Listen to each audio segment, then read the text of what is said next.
Ezequiel e o Vale de Ossos Secos. O livro de Ezequiel é o mais negligenciado na Bíblia. O tempo de Ezequiel foi difícil. Zedequias foi o último rei fantoche de Judá, autorizado a governar em Jerusalém com apenas um pequeno exército. A cidade foi novamente cercada, e o exército de Nabucodonosor capturou Zedequias. Cada um de seus filhos foi morto diante de seus olhos para que ele visse que a linhagem real havia terminado. Então, arrancaram seus olhos para que a última coisa que visse fosse a morte de seus filhos. Posteriormente, Nabucodonosor ordenou a destruição total de Jerusalém. Foi nesse momento que Ezequiel foi chamado para pregar, embora estivesse a milhares de quilômetros de distância de Jerusalém, no cativeiro na terra da Babilônia. Deus desejava fornecer a esperança necessária ao seu povo escolhido, que, devido à sua maldade, havia ficado desesperançoso após ser levado cativo. O Senhor permitiu que o rei da Babilônia, Nabucodonosor, entrasse e conquistasse a terra deles, tornando o povo cativo na distante e exótica Babilônia, deixando-os desanimados. A visão do Vale de Ossos Secos é principalmente sobre os filhos de Israel, mas também tem implicações práticas para nossas próprias vidas. Ezequiel 37 versículos 1 e 2. A mão do Senhor veio sobre Ezequiel, transportando-o em espírito até o vale cheio de ossos. Ele os viu por todos os lados, muitos e completamente secos. Ele não mudou a localização de Ezequiel, mas deu-lhe uma sensação vívida interna de que tinha sido levado a um vale cheio de ossos. A secura indicava que eles estavam lá por um período prolongado. Os ossos também sugeriam que o vale já foi habitado, mas não o era mais. O Senhor queria que a mente e o coração de Ezequiel fossem profundamente afetados pela aparente falta de esperança da situação. Se não tomarmos cuidado, nossos lares podem se decompor em um monte de ossos secos à medida que ignoramos as regras familiares da palavra de Deus. Quanto mais ignoramos, mais provável é que se tornem um esqueleto.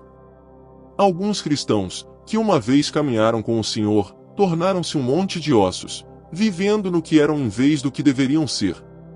Efésios 6, 1 a 4 nos adverte sobre a importância da obediência dos filhos e do papel dos pais na criação dos filhos.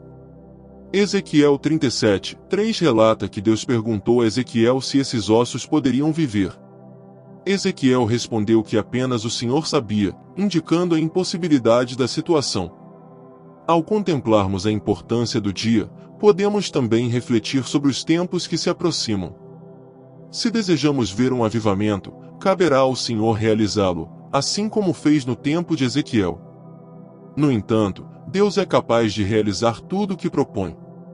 Ele é o Deus do inimaginável. Lucas 18, 27. Ele, porém, respondeu: as coisas que são impossíveis aos homens são possíveis a Deus. Ezequiel 37, versículos 4 a 8 relata o comando de Deus a Ezequiel para profetizar aos ossos secos. Ele ordenou que dissesse: ó ossos secos, ouvi a palavra do Senhor. Assim diz o Senhor Deus a estes ossos: eis que farei entrar em vós o fôlego da vida, e vivereis. Porei nervos sobre vós, farei crescer carne sobre vós, cobri-vos de pele e porei em vós o fôlego da vida, e vivereis. Então sabereis que eu sou o Senhor. Ezequiel obedeceu ao comando divino e profetizou. Houve um ruído, um tinido, e os ossos começaram a se unir, osso com osso. À medida que ele observava, nervos e carne surgiram, a pele os cobriu, mas ainda não havia fôlego neles. Essa visão de Ezequiel destaca a capacidade de Deus de trazer vida ao que parece impossível. Demonstra que, assim como Deus trouxe renovação aos ossos secos, Ele pode trazer renovação espiritual em nossas vidas e em tempos difíceis. Podemos confiar na promessa de Deus de que o que é impossível para os homens é possível para Ele. Assim, ao refletirmos sobre o significado do dia, podemos depositar nossa esperança no poder transformador do Senhor, confiando que Ele pode trazer vida e avivamento, mesmo nas situações mais desafiadoras. Posteriormente, Ezequiel recebeu instruções do Senhor para pregar aos ossos que já estavam mortos. Deus estava mostrando a Ezequiel uma verdade crucial que todos nós precisamos compreender: a proclamação da palavra de Deus carrega consigo poder. A vida a ser encontrada na Bíblia, ela oferece vida e fé àqueles que a recebem. Ezequiel testemunhou um evento miraculoso. Os ossos começaram a se fundir, os músculos e a carne começaram a crescer sobre os esqueletos, e em breve seus corpos estavam cobertos com pele. No entanto, eram nada mais do que um grupo de corpos mortos movendo-se de maneira ordenada. Hebreus 4, 12.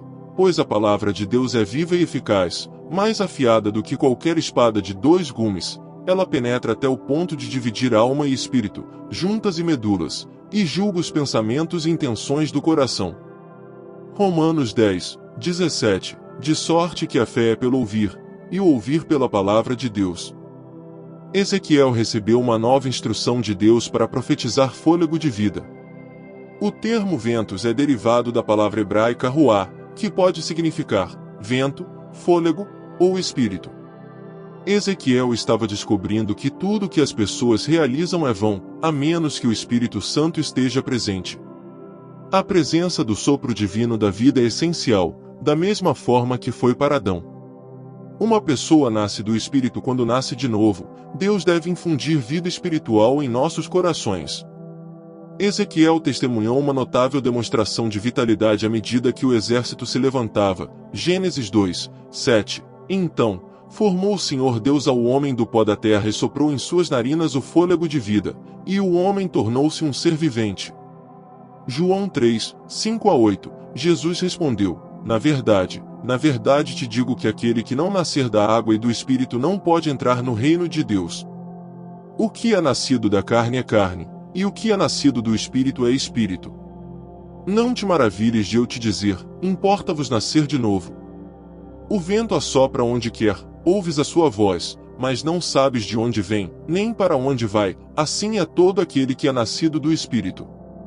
Ezequiel cumpriu a ordem divina e profetizou, e o fôlego entrou neles, e viveram, levantando-se como um exército extremamente grande. Ezequiel 37, 10. Essa narrativa destaca o poder transformador da palavra de Deus e a necessidade da presença do Espírito Santo para dar vida espiritual. Ezequiel capítulo 37, versículos 11-13.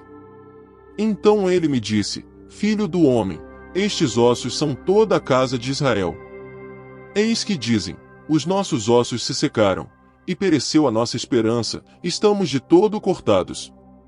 Portanto, profetiza, e dize-lhes: assim diz o Senhor Deus: eis que eu abrirei as vossas sepulturas, e vos farei subir das vossas sepulturas, ó povo meu, e vos trarei a terra de Israel. Então sabereis que eu sou o Senhor, quando eu abrir as vossas sepulturas, e vos fizer subir das vossas sepulturas, ó povo meu. Neste trecho, Deus revela a Ezequiel que os ossos secos representam toda a casa de Israel. O povo de Israel sentia que sua situação era desesperadora, perdendo a esperança e se considerando cortado. Deus promete uma reviravolta nacional, trazendo-os de volta à vida e à sua terra. Esta visão esclareceu-se, e Deus destacou seu significado edificante. Mesmo que os israelitas tivessem perdido toda esperança, Deus prometeu um avivamento nacional, restaurando-os não apenas a vida, mas também a sua antiga glória e terra. Ezequiel capítulo 37, versículo 14. Porém em vós o meu espírito, e vivereis, e vos porei na vossa terra, e sabereis que eu, o Senhor, disse isso e o fiz, diz o Senhor. Deus completa a visão, revelando a Ezequiel que ele colocará seu espírito neles, trazendo-os à vida e os estabelecendo em sua própria terra. A promessa é clara: Deus falou e realizará. Isso destaca a importância da palavra e do Espírito Santo no avivamento espiritual. Paulo também enfatiza o papel do Espírito Santo na transformação espiritual em 2 Coríntios 3, 17 e 18, mostrando que onde o Espírito do Senhor está, há liberdade, e somos transformados de glória em glória pela presença do Espírito. A passagem destaca a transformação espiritual trazida pela palavra de Deus e a atuação do Espírito Santo, ilustrando a importância desses elementos para experimentar a presença de Deus. A analogia das ossadas secas sendo revivificadas serve como exemplo clássico de avivamento, onde a revitalização espiritual ocorre por meio da palavra e do Espírito. Os crentes são chamados a compartilhar essa mensagem de esperança com aqueles que estão espiritualmente mortos, confiando no Espírito Santo para orientação e fortalecimento. Efésios 2:1 destaca que, anteriormente, estávamos mortos em nossas transgressões e pecados, mas através da graça e fé em Cristo, fomos vivificados. Romanos 5:8 demonstra o amor de Deus, ao enviar seu Filho Jesus Cristo para morrer por nós, mesmo quando éramos pecadores, para que nós tivéssemos o perdão dos nossos pecados e a oportunidade de vida espiritual, a vida eterna. Inscreva-se no canal Sem Fermento, pregando simplesmente a verdade.